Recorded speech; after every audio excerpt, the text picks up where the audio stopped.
dia mengatakan bahwasannya yang dikatakan 6 benda riba itu dari ini, ya. Kemudian 6 benda riba ini ketika dia sejenis dipertukarkan, ya, maka dia itu harus memenuhi 2 kriteria. Yang pertama ya dan biadi, cash and carry. Yang kedua itu mislan dan misli, ya, harus sebanding, tidak boleh ada tambahan, ya. Kemudian yang kedua, ya, terkait dengan ketika tidak sejenis, ya, ketika tidak sejenis, maka dia itu harus ya dan biadi, cash and carry. Makanya terkait dengan real model ini, kalau saya sederhanakan biar Bapak Ibu sekalian bisa memahami dengan baik, real model itu berkategori contoh adalah tukar menukar uang, ya, uang yang ada tambahannya. Contoh kalau misalnya lebaran, sering sekali ada orang jual uang kertas baru, kan begitu kan, uang baru. Jadi kita beli uang tersebut 100.000, nanti dikasihnya 90.000. Nah, ini pertukaran yang sejenis, karena uang dengan uang dihukumi oleh Allah dan Rasulnya itu adalah emas dan perak. Karena apa? Karena dalam Islam itu, ya, uang itu emas dan perak. Maka kalau misalnya terjadi seperti itu, kita kasih 100.000, terus dia kasih uang baru 90.000, ini namanya adalah riba. Oh, kan begitu. Itu dia. Atau contoh yang lain adalah jual beli emas. Jual beli emas itu harus diadakan biadil, harus cash and carry. Tidak boleh jual emas itu kredit, ya. Jadi kalau misalnya kita beli emas, harus diadakan biadil, emasnya langsung dipertukarkan di situ, uang langsung diberikan, itu baru sesuai dengan Islam. Kalau tidak, kredit bisa dikatakan riba fadl. Jadi itulah dia pengertian dari terkait dengan riba fadl. Kemudian riba nasi'ah. Jadi riba nasi'ah itu adalah tambahan yang diberikan sebagai pengganda dari waktu ke waktu. Disebut juga riba jahiliyah. Karena apa? Karena masyhur di zaman jahiliyah sebelum Islam. Bentuknya pada zaman jahiliyah seperti dikatakan oleh Syekh Sa'id Al-Qurani, ya, dalam kitab riba, seseorang meminjamkan hartanya kepada orang lain untuk masa tertentu, dia mengambil jumlah persentase tertentu dari harta tersebut setiap bulan. Sedangkan orang yang tetap jika meminjam dalam kondisi pada waktunya diberi waktu tambah dan pungutan tambah. Jadi ini dia dikatakan saja riba nasi'ah atau riba jahiliyah. Jadi riba jahiliyah ini atau riba nasi'ah ini kalau kita pahami bersama, ini riba yang paling umum di masyarakat, ya. Rata-rata masyarakat tidak ada perbedaan mengatakan bahwa saya rentenir itu adalah riba, ya. Itu benar, itu riba, kan begitu. Karena apa? Karena ada kalau dikatakan oleh Rasulullah SAW dalam hadis Al-Baihaqi, kullu qadin jarrah riba. Jadi setiap pinjam-pinjam yang ada manfaatnya, salah satu manfaat itu apa? Tambahan, maka itu adalah riba, kan begitu.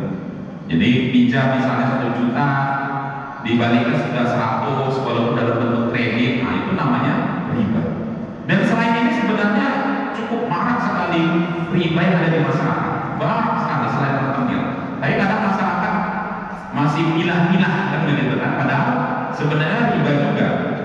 Ya seperti bank, ya, bank sangat jelas sekali bagaimana ketika ketika dia itu mengeluarkan pinjaman ke bank, ya, kemudian jelas sekali ada bunganya, maka itu adalah riba, ya, itu adalah riba. Atau pinjol, ya, kita minjam sekian kemudian diberi balikannya ada tambahannya, itu ya jelas riba, ya. Atau berbagai macam yang lain. Jadi banyak sekali. Yang paling marak itu adalah ini memang, yaitu riba nasi'ah, ya, riba nasi'ah. Jadi semoga kita jauh dari hal-hal seperti ini. Karena Allah Subhanahu wa Ta'ala itu sangat murka dengan pelaku riba. Ya, dikatakan oleh Allah Subhanahu wa Ta'ala, hai orang-orang beriman, bertakwa kepada Allah dengan sisa riba yang belum dipungut, jika kamu orang-orang yang beriman. Maka jika kamu tidak melaksanakannya, maka pungutanlah perang dari Allah dan Rasulnya. Tapi jika kamu bertobat, maka bagimu pokok harta. Ya, kamu tidak berbuat zolim, makanya tidak pernah dizolim atau dianiaya. Jadi kalau kita pahami bersama, ya, di dalam 2 ayat ini bagaimana Allah Subhanahu wa Ta'ala itu luar biasa ultimatum pelaku riba, bahkan dikatakan dinyatakan perang kepada orang yang melakukan aktivitas riba. Karena riba ini merusak ekonomi masyarakat. Inflasi yang kita alami saat ini itu dikarenakan riba. Ya, itu fakta yang bisa dibantah. Jadi riba itu memang nyata sekali merusak ekonomi masyarakat. Ya. Makanya jangan sampai kita mengatakan riba ini menguntungkan. Ya, alhamdulillah. Kemudian, ya, Allah Subhanahu wa taala juga berfirman dalam Al-Baqarah ayat 276, Allah memusnahkan riba dan menyuburkan sedekah. Allah tidak menyukai setiap orang yang tetap dalam kekafiran dan bergeliling dosa. Jadi memang luar biasa bagaimana Allah menyampaikan terkait dengan haramnya riba. Atau juga dikatakan di dalam hadis riwayat Ibnu Majah dan Al-Hakim, bagaimana Rasulullah SAW bersabda, riba itu mempunyai wujud 3 pintu. Sedangkan yang paling ringan adalah seperti seorang laki-laki yang menzinai ibu kandungnya sendiri. Ya, jadi itu naudzubillah. Kemudian juga Rasulullah SAW bersabda dalam hadis Ahmad dan Tabrani, 1 dirham riba yang dimakan oleh seorang laki-laki sementara ia tahu lebih berat dosanya daripada berzina dengan 36 kali pelacur. Jadi luar biasa. 1 dirham itu kalau hitungan saya ya sekitar 70.000. Jadi 70.000 orang memakan dari riba atau memakan atas riba dari uang 70.000, maka itu sama dengan 36 kali berzina dengan pelacur. Jadi sungguh luar biasa. Apalagi kalau sampai miliaran, dan itu kan bisa dihitung sendiri. Kemudian juga kalau kita main bersama, berdasarkan apa yang disampaikan oleh Allah Subhanahu wa taala dalam Quran surah Al-Baqarah ayat 75, orang-orang yang melakukan riba tidak berdiri mereka seperti berdirinya orang yang termasukkan setan lantaran terkena penyakit gila.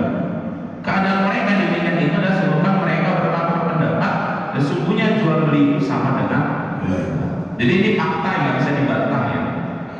Saya tahun 2019 itu aktif di masyarakat tanpa riba sampai tahun 2021. Jadi pada faktanya memang teman-teman kami itu di masyarakat tanpa riba itu adalah orang-orang yang bertobat. Dulu mereka adalah para penikmat riba, kemudian akhirnya mereka itu bertobat dan menjadikan wasilah komunitas masyarakat tanpa riba itu sebagai komunitas mereka untuk segera menuntaskan utang riba. Dan mereka cerita bagaimana mereka itu dahulunya seperti orang gila. Ya. Jadi ada teman itu karena saking banyaknya utangnya, dia itu mengantongi racun. Nah, racun itu akan dia tendang pada suatu saat. Tapi Allah Subhanahu wa taala menggagalkannya dengan berbagai macam kejadian. Ada teman itu karena dia stres sekali, utangnya begitu banyak. Karena orang-orang masih itu utangnya miliaran ya banyak.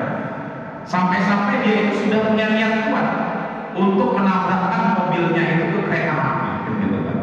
Tapi Allah memberikan kejadian sehingga akhirnya dia tidak jadi. Jadi memang seperti orang gila. Makanya luar biasa sekali kalau kita paham bersama terkait dengan bahaya riba. Maka oleh karena itu kita harus segera melunasi utang riba kita, ya. Tidak boleh kita tahan-tahan.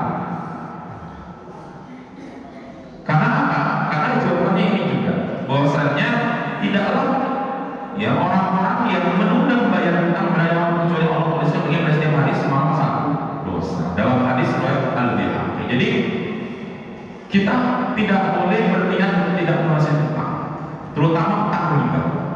Karena apa? Karena kalau kita tidak punya niat untuk segera melunasinya, maka kita akan disamakan dengan apa yang digambarkan oleh Rasulullah SAW di dalam Islam. Apa di dalam hadis ini? Kan begitu. Ya sebenarnya kalau kita pahami bersama, utang itu adalah suatu hal yang diharamkan oleh Allah Subhanahu wa taala. Jadi utang itu sebenarnya boleh. Ya. Bahkan Rasulullah SAW itu juga berutang. Bagaimana beliau itu menggandakan baju besinya untuk mendapatkan sebuah ganti, yang begitu. Dan banyak sekali disampaikan oleh Allah Subhanahu wa taala tentang boleh berutang. Ya. Dan Rasulullah SAW memberikan contoh bagaimana beliau berutang 3 kali di kebutuhan hidup, perlengkapan perang, jihad fisabilillah. Ya. Jadi ini dicontoh oleh Rasulullah SAW. Tapi jadi permasalahan itu adalah kita banyak berhutang karena keinginan. Itu jadi masalah. Ada video itu nanti akan menceritakan bagaimana manusia ini memang saat ini seringkali berhutang itu dikarenakan keinginan, bukan dikarenakan kebutuhan. Ya. Padahal Rasulullah mencontohkan 3 hal ini: kebutuhan hidup, perlengkapan makan, dan jihad fisabilillah. Jadi selama Rasulullah hidup hanya 3 hal ini Rasulullah SAW berhutang, bukan karena keinginan. Jadi kalau keinginan itu nggak akan habis-habisnya, tapi kalau kebutuhan hidup itu terbatas.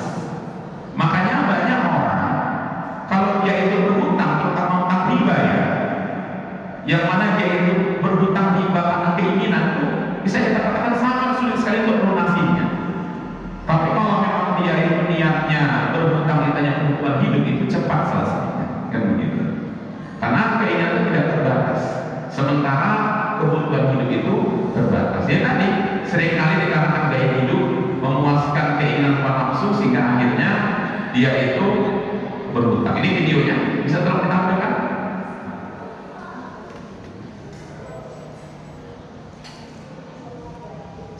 Ada seorang manusia, sebut saja ayah baru lulus sekolah, butuh sepeda motor untuk mencari pekerjaan. Ayahnya yang seorang buruh pabrik memberikan motor bekasnya yang masih bagus untuk dipakai A mencari pekerjaan. Di sini A masih sangat murni, masih bebas dari utang dan cicilan. Setelah diterima kerja, motor ayahnya dijual untuk dijadikan DP membeli motor baru dengan cicilan 5 tahun. Tujuannya agar terlihat